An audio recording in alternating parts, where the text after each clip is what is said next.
Australia and New Zealand have opened a two-way travel bubble. Quarantine-free travel is now allowed between the two countries for the first time in more than a year. There were emotional scenes in Wellington, New Zealand, as families and friends were reunited. Both countries shut their borders at the beginning of the pandemic. New Zealand had enforced isolation for arrivals from Australia due to sporadic virus outbreaks there. Well, that was the scene in Wellington, New Zealand. Correspondent Rochelle Harrison-Plessa has this report from Sydney. It's been a long 13-month wait, but the day is finally here. A COVID-safe travel corridor has opened between Australia and New Zealand, with travellers no longer needing to quarantine on arrival in either country. Here at Sydney's International Airport, around 24 flights between Sydney and New Zealand are scheduled to take off and land this Monday. Whether they're reuniting with family and friends or taking a well-deserved holiday, people are excited and grateful to be travelling overseas once again.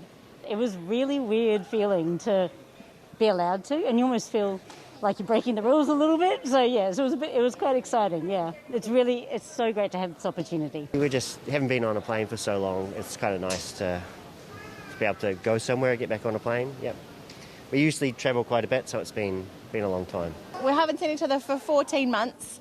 Thank goodness for Zoom and Messenger and stuff. Yeah, so when Jacinda announced it at 4 o'clock last Tuesday, at 4:10, I booked a ticket straight away.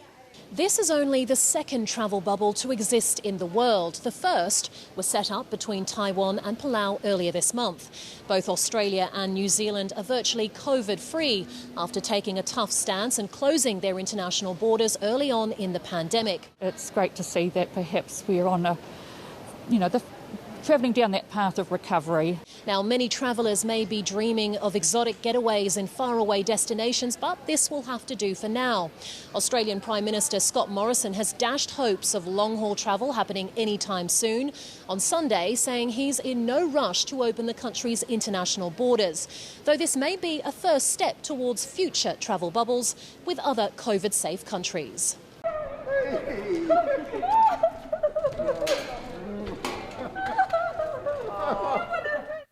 Well, for more now, let's cross over to Sydney and talk to Jane Halton. She's a commissioner on Australia's COVID-19 Advisory Board and a former Health and Finance Minister. Thanks for being with us. So, travel between Australia and New Zealand is now returning to something close to normal. How important is this for Australia?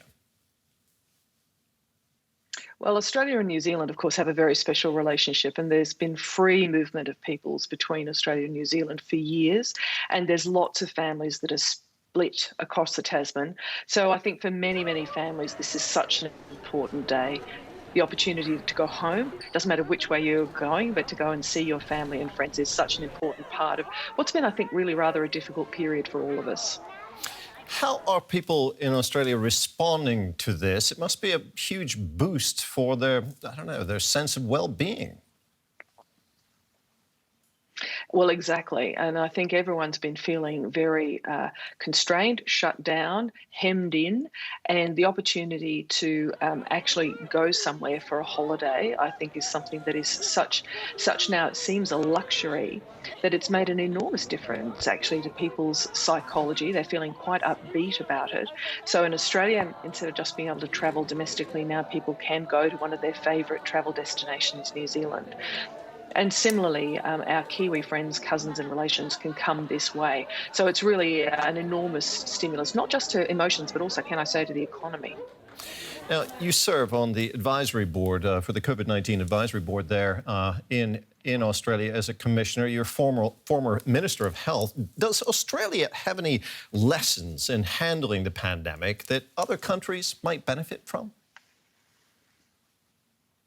Well, and I suspect that the lessons that Australia has are the classic public health lessons. And we and New Zealand and some of our South Pacific Island colleagues, and you've mentioned Taiwan, we have an enormous advantage that we are islands. And we were able to shut our borders and then control travel by instituting quarantine, going back to things that were really done last over a century ago. That for many countries, of course, was not a practical reality. Those decisions were taken very early, and it's meant that we've been able to drive down to zero most of the time COVID in the community and COVID transmission in the community. Now, for many other countries, that is just not where we're at.